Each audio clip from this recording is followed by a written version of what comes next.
عزیز طلباء و طالبات آف کلاس 11th، السلام علیکم۔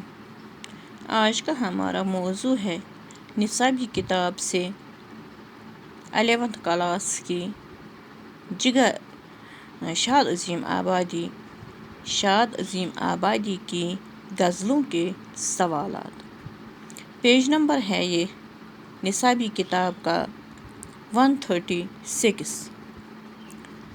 تو بیٹے کوشچن نمبر 1 ہے ہمارا اشعار کی تشریح کرنا۔ کچھ اشعار دیے ہوئے ہیں، 2 اشعار دیے ہوئے ہیں انہی کی غزلوں سے، تو ان اشعار کی تشریح کرنی ہے ہمیں اس پہلے والے کوشچن میں۔ پہلا والا شعر ہے: لاکھوں ہی مسافر چلتے ہیں منزل پہ، پہنچتے ہیں 2 ایک، اے اہل زمانہ قدر کرو، نایاب نہ ہوں کامیاب ہیں ہم۔ تو یہ شعر شاید ہم نے پہلے ہی غزل میں تشریح کیا ہے، پھر بھی تھوڑی بہت وضاحت دے رہی ہوں میں یہاں پہ بھی۔ تو فرماتے ہیں اس شعر میں شاعر شاد عظیم آبادی لوگوں سے، دنیا والوں سے فرماتے ہیں کہ اے دنیا والو، اس سفر پہ، اس دنیا کے سفر پہ، اس راہ حق پہ لاکھوں مسافر چلتے ہیں، لیکن منزل پہ شاید 2 ایک ہی پہنچتے ہیں، یعنی بہت کم لوگ اس دنیا میں اصلی زندگی کا مقصد سمجھنے میں کامیاب ہو جاتے ہیں۔ اس لیے اے اہل زمانہ، اے زمانے کے لوگوں، آپ ان لوگوں کی قدر کر لو، کیونکہ یہ لوگ بہت کم ہیں جو زندگی کا اصل مقصد، اصل حقیقت سمجھ پاتے ہیں اس دنیا میں۔ اس لیے ہم لوگ دنیا والوں کو ان لوگوں کی قدر کرنی چاہیے، کیونکہ یہ لوگ تو بہت نایاب ہیں اس دنیا میں، کامیاب ہیں، یعنی بہت کم ہیں یہ لوگ اس دنیا میں۔ تو اسی طرح دوسرا والا شعر ہے: کجا میں اور کجا اے شاد دنیا، کہاں سے کس جگہ لایا گیا ہوں۔ دوسری غزل کا یہ آخری شعر ہے۔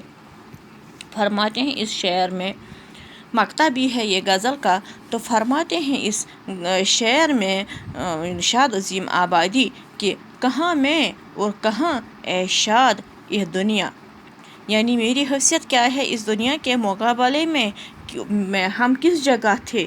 یہ میں نے پہلے ہی بھی شاید تشریح میں بتایا ہے کہ شاید یہ اشارہ ہے اس شعر میں حضرت آدم علیہ السلام کی طرف، جب وہ جنت میں پہلے پہل رہتے تھے، تو پھر کسی غلطی کی وجہ سے اس کو دنیا میں چھوڑ دیا گیا، تو کہاں تھا اس وقت انسان، کس آرام سے تھا، کس سکون سے تھا، کس جنت کی محفلوں میں تھا۔ تو یہاں اب وہاں سے کس جگہ یہاں اس دنیا میں، اس غلطیوں کے دنیا، مطلب اس جہاں پہ الجھنیں ہیں، دشواریاں ہی ہیں، جہاں پہ انسان کو قدم مطلب وہ سنبھل کے چلنا ہے، تو کہاں سے کہاں لایا گیا انسان کو اس دنیا میں۔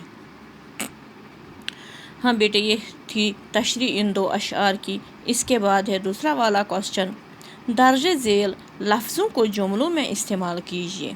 کچھ الفاظ دیے ہوئے ہیں انہی غزلوں سے، تو ان کو ہمیں کرنا ہے اپنے الفاظ میں استعمال، یعنی جملے بنانے ہیں ان الفاظ کے۔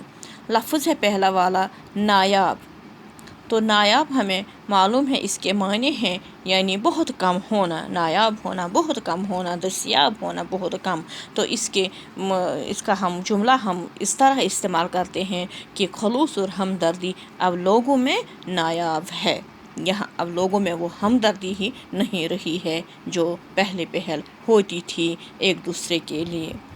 بیتاب یعنی بے چین، وہ اپنی بیٹی کی خوشخبری سننے کے لیے بہت بے چین تھا، یعنی ہر کوئی والد یا ہر کوئی اپنا ماں باپ ہوتا تھا بے چین اپنے بچوں کی خوشخبری سننے کے لیے، اچھے نتائج سننے کے لیے۔ پایاب یعنی اس کے معنی ہیں بہت کم گہرا ہونا، کم ہونا، پانی کم ہونا۔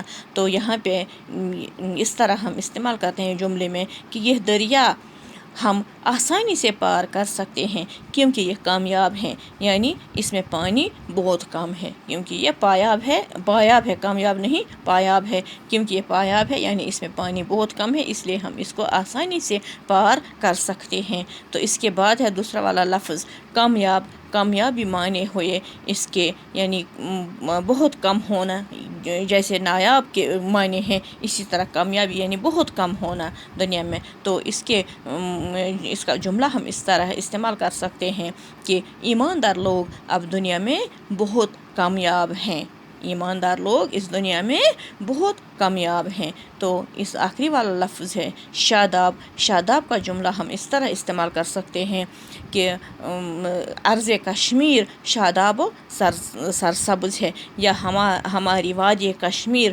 سرسبز و شاداب ہے، ہر ہمیشہ سرسبز و شاداب رہتی ہے۔ تو اس کے بعد ہے تیسرا والا کوشچن، شاد عظیم آبادی کے حالات زندگی اور ادبی خدمات پر نوٹ۔ ہاں بیٹے، یہ تو ہم نے پہلے ہی شاید کر لیا ہے یہ والا کوشچن۔ اب آخری والا کوشچن ہے، خالی جگہوں کو بھر لیجیے مناسب الفاظ سے۔ تو پہلی والی خالی جگہ ہے اس میں شاد 32 برس تک، اس میں آئے گا 32 برس تک ماجسٹریٹ اور 14 برس تک گورنمنٹ کا نامزد کردہ تو 14 برس تک گورنمنٹ کے نامزد کردہ مجسٹریٹ رہے ہیں، یہ 14 برس تک میونسپل کمشنر رہے ہیں، یہ 32 برس تک مجسٹریٹ اور 14 برس تک میونسپل کمشنر رہے شاد عظیم آبادی۔ تو دوسری والی خالی جگہ ہے، شاد کو 1891 عیسوی میں خان بہادر کے خطاب سے نوازا گیا۔ تو تیسری والی بلینک ہے اس میں، اردو غزل میں تصوف شاد عظیم آبادی نے داخل کر دیا، اردو غزل میں تصوف شاد عظیم آبادی نے داخل کر دیا۔ یہ تھے اس غزل کے کوشچنز، باقی والسلام۔